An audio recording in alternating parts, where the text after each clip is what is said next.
2월 15일 수요일 삶의 기적을 일으키는 30분 예배를 시작하도록 하겠습니다.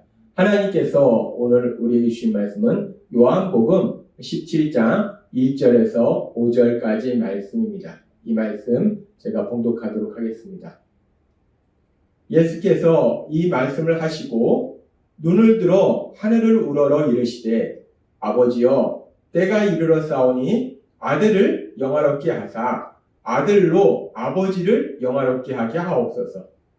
아버지께서 아들에게 주신 모든 사람에게 영생을 주게 하시려고 만민을 다스리는 권위를 아들에게 주셨음이로소이다. 영생은 곧 유일하신 참 하나님과 그가 보내신 자 예수 그리스도를 아는 것이니이다. 아버지께서 내게 하라고 주신 일을 내가 이루어 아버지를 이 세상에서 영화롭게 하였사오니 아버지여 창세전에 내가 아버지와 함께 가졌던 영화로서 지금도 아버지와 함께 나를 영화롭게 하옵소서. 아멘. 오늘도 이 시간 하나님께서 우리에게 주신 말씀을 듣기 전에 잠시 기도하는 시간 갖도록 하겠습니다. 하나님 아버지, 오늘도 연약한 저희를 사랑하신 하나님, 저희를 친히 만나주시고 또한 저희에게 말씀하여 주시니 감사합니다. 하나님 아버지, 오늘도 저희 마음의 문을 활짝 열어주셔서 저희를 사랑하신 하나님, 그 하나님이 주신 그 말씀을 듣게 하시고 그 말씀을 통해서 저희를 사랑하신 하나님의 그 놀라우신 사랑을 다시 한번 기억하게 하셔서 그 하나님을 믿음으로 담대하게 세상을 살아가며 하나님의 영광을 나타내는 저희가 될 수 있도록 은혜 베풀어 주옵소서. 예수님의 이름으로 감사하며 기도드리옵나이다. 아멘. 예수님께서는 이제 요한복음 13장부터 이제 십자가 죽으심을 바로 앞두시고 제자들에게 아주 중요한 진리들을 말씀하십니다. 그렇게 13장, 14장, 15장, 16장 그렇게 4장에 걸쳐서 제자들에게, 세상에 남게 될 제자들에게 아주 중요한 영적인 진리들을 말씀하시고 이제 요한복음 17장 1절은 이렇게 말씀합니다. 예수께서 이 말씀을 하시고 13장부터 16장까지 제자들에게 중요한 영적인 진리들을 말씀하시고 눈을 들어 하늘을 우러러 이르시되 아버지여 때가 이르러 싸우니 아들을 영화롭게 하사 아들로 아버지를 영화롭게 하게 하옵소서라고 말씀합니다. 그렇게 제자들에게 영적인 중요한 진리를 말씀하시고 이제 예수님께서는 눈을 들어 하늘을 우러러 이르시되라고 말씀합니다. 눈을 들어 하늘을 우러러 이르시되라는 이 말씀은 예수님께서 하나님 아버지 앞에 기도하시는 그 모습을 구체적으로 표현한 거예요. 지금 이 성경을 기록한 요한사도는 예수님의 사랑하는 제자였고 따라서 이 당시에 예수님과 함께 있었기 때문에 그 예수님께서 하신 그 모습을 아주 구체적으로 상세하게 기록하고 있습니다. 하늘을 우러러 예수님께서 바라보시고 이르시되라고 표현하고 있어요. 예수님께서 이제 제자들과 함께 있는 그 자리에서 하나님 아버지 앞에 기도를 드리시는 거예요. 그러면서 그렇게 예수님께서 기도를 드리실 때 예수님께서 기도를 드리신 그 내용 중에 첫 번째 기도의 내용이 무엇인가? 요한복음 17장 1절의 말씀을 다시 한번 살펴보면 현대어 성경을 살펴보도록 하겠습니다. 현대어 성경을 살펴보면 예수님은 이 말씀을 하시고 하늘을 우러보시며 이렇게 기도하셨다. 아버지, 때가 왔습니다. 아들이 아버지께 영광을 돌릴 수 있도록 이 아들을 영광스럽게 하옵소서라고 기도합니다. 지금 예수님께서는 아들로 말미암아 아들을 통해서 하나님을 영화롭게 하게 하옵소서라고 기도했는데 이걸 현대어 성경 보니까 영광을 돌리도록, 즉 예수님께서 하나님께 영광을 돌리도록 하나님의 영광을 나타낼 수 있도록 예수님이 하나님의 영광을 나타낼 수 있도록 해달라고 예수님께서 기도하시다는 거예요. 예수님께서는 이제 십자가 죽으심을 앞두시고 이제 제자들에게 중요한 진리를 말씀하시고 하나님 아버지 앞에 기도하실 때에 그 기도의 첫 번째 내용이 뭐냐? 하나님의 영광을 나타내게 해달라는 거예요. 하나님의 영광, 그 영광을 나타내게 해달라고 기도하시면서 그러면서 우리가 이 말씀을 좀 더 자세히 살펴보면 아버지 때가 왔습니다 라고 말합니다. 때가 왔으니까 예정하신 때가 왔으니까 이제 하나님의 영광을 나타내게 하옵소서라고 말씀한다는 것. 그렇다면 여기서 말씀하는 때라는 것이 어떤 때를 의미하는 것인가? 예수님께서는 바로 앞장인 요한복음 16장 32절에서 이렇게 말씀하셨어요. 보라, 너희가 다 각각 제 곳으로 흩어지고 나를 혼자 둘 때가 오나니 벌써 왔도다 라고 말씀합니다. 예수님의 제자들이 다 예수님을 버리고 도망갈 때에 그때가 벌써 왔다 라고 말씀합니다. 따라서 지금 예수님께서 아버지 때가 왔습니다 라는 그 때는 바로 요한복음 16장 32절에 말씀하는 이 때를 의미하는 거예요. 예수님의 제자들이 다 예수님을 버리고 도망하는 그때, 대제사장 무리들에 의해서 예수님께서 잡히시고, 그래서 로마 총독 빌라도에게 넘겨주셔서 순환을 당하시고 십자가에서 죽임을 당하시는 그때, 그때를 의미한다는 거예요. 그때가 왔습니다 라고 의미한다는 거예요. 따라서 지금 여기서 말씀하는 때라는 것은 예수님께서 십자가에서 죽임당하실 때가 왔습니다. 그러니까 제가 하나님의 영광을 나타내게 하옵소서라고 기도하신다는 거예요. 지금 이 말씀 속에서 예수님은 그렇게 예수님께서 십자가에서 죽임당하실 때가 왔으니 하나님의 영광을 나타내게 해달라고 기도하시는데, 그러면서 요한복음 17장 4절의 말씀을 보면 이 부분에 대해서 조금 더 구체적으로 말씀하십니다. 나는 아버지께서 맡겨주신 일을 다 완성하여 이 세상에서 아버지를 영광스럽게 하였습니다. 그러니까 예수님께서 하나님의 영광을 나타내신 것은 하나님 아버지께서 예수님께서 맡기신 일들, 하라고 하신 일들을 다 완성해서 그 완성함으로 인해서 하나님의 영광을 나타낸다는 거예요. 예수님께서는 이 땅에서 사역하시면서 하나님의 나라에 대해서 말씀을 선포하시고 또 많은 기적들을 행하셨어요.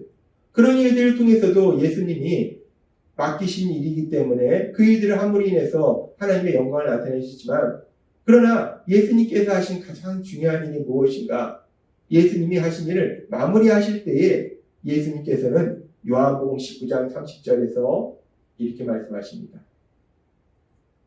예수께서 신포도주를 받으신 후에 이르시되 다 이루었다 하시고 머리를 숙이니 영혼이 떠나가시니라 라고 했습니다. 여기서 다 이루었다라는 말씀은 하나님 아버지께서 예수님께서 하라고 맡기신 일, 주신 일들, 그 일들을 다 이루셨다는 거예요. 그런데 예수님께서 그 일들을 다 이루셨다 하는 장면이 어떤 장면이냐? 예수님께서 십자가에서 죽임당하시는 장면, 돌아가시는 장면. 즉 예수님의 십자가의 죽으심은 하나님께서 맡기신 일을 다 이루신 일이라는 거예요. 따라서 지금 이 말씀에서 요한복음 17장 4절의 말씀을 우리가 다시 한번 살펴보면, 나는 아버지께서 맡겨주신 일을 다 완성하여 세상에서 아버지를 영광스럽게 하였습니다 라고 얘기했어요. 예수님께서는 하나님께서 예수님에게 맡기신 일을 완성해서 다 이루어서 하나님의 영광을 나타내셨는데, 예수님께서 하나님께서 맡기신 일을 다 이루신 것이 무엇인가?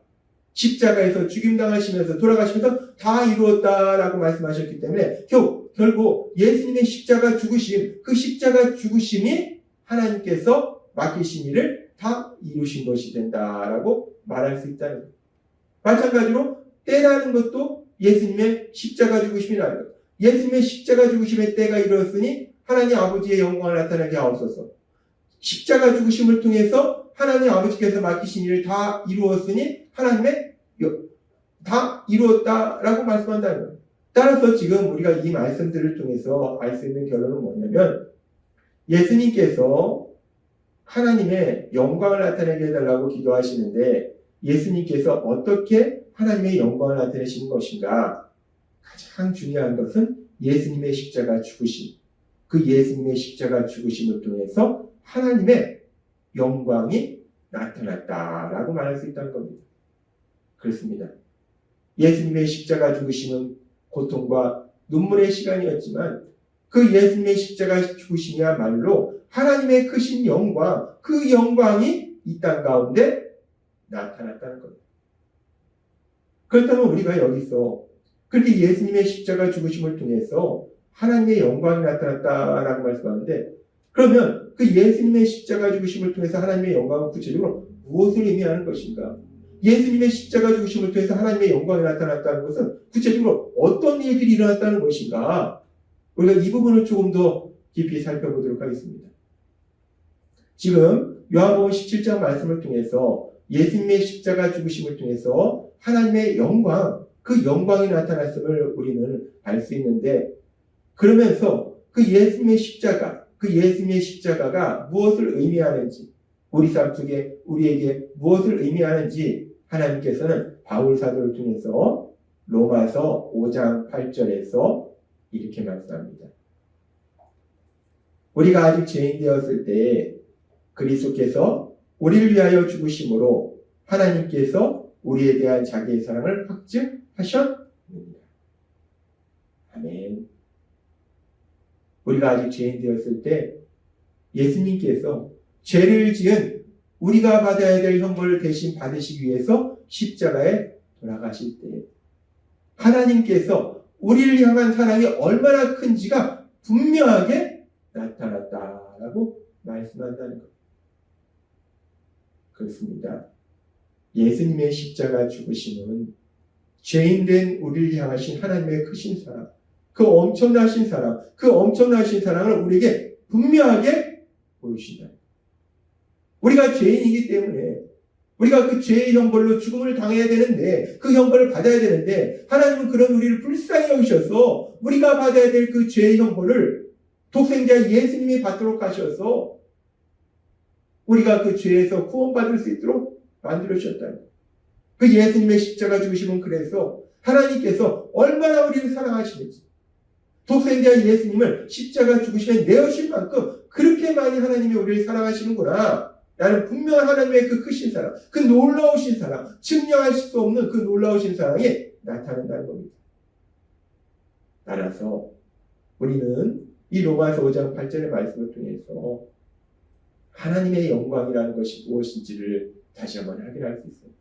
하나님의 영광이라는 것은 하나님의 사랑, 그 사랑이 나타나는 것이 하나님의 영광이라는 것. 예수님의 십자가를 통해서 하나님의 영광이 나타났고, 그 예수님의 십자가는 죄인을 향하신 하나님의 크신 사랑이 나타난 거라는 것. 그렇습니다. 구원자로 오신 예수님, 그 예수님이 이 땅에 오셔서 많은 기적을 행하시고 그 놀라운 능력을 지신 예수님께서 허무하게 대제사장 무리들에게 잡혀서 십자가에 돌아가실 때 세상 사람들은 네가 정말 그리스도면 너 자신을 먼저 구원해봐라 라고 비아냥거리면서 예수님을 비웃었지만, 그 예수님의 십자가 죽으심은 죄인을 향하신 하나님의 그 놀라우신 사랑, 죄인을 대신하여 독생자 예수님을 십자가 죽으심에 내어주신 그 하나님의 놀라우신 사랑, 그 놀라우신 사랑이 나타난 거라는 겁니다. 하나님의 영광이 나타난 거라는 겁니다. 따라서 우리가 이 땅을 살아갈 때 그 예수님의 십자가를 생각할 때마다 죄인된 우리를 사랑하셔서 독생자 예수님을 십자가 죽으심에 내어주신 만큼 그렇게 우리를 사랑하신 하나님, 그 하나님의 놀라우신 사랑, 그 엄청나신 사랑, 증명할 수 없는 사랑, 그 사랑을 기억함으로 인해서 이 세상에서 어떤 일을 만나든지 담대하게 세상을 사랑하시는 여러분이 되시길 주님의 이름으로 축원합니다. 기도하겠습니다. 하나님 아버지 감사합니다. 오늘도 주신 말씀처럼 예수님의 십자가 죽으심은 세상 사람들의 비웃음거리요, 예수님에게는 너무나 큰 고통과 저주의 시간이었지만 그 예수님의 십자가 죽으심이야말로 죄인을 향한 하나님의 놀라우신 사랑이 나타났고 하나님의 영광이 나타났음을 다시 한번 말씀해 주시니 감사합니다. 우리가 그 예수님의 십자가를 기억할 때마다, 생각할 때마다 그렇게 죄인된 저희를 사랑하신 하나님의 놀라우신 사랑을 기억함으로 인해서 담대하게 세상을 살아가는 제 모두가 될 수 있도록 은혜 베풀어 주옵소서. 예수님의 이름으로 감사하며 기도드리옵나이다. 아멘. 이 시간도 하나님께서 우리 주신 말씀을 묵상하면서 조용히 기도하는 시간 갖도록 있습니다.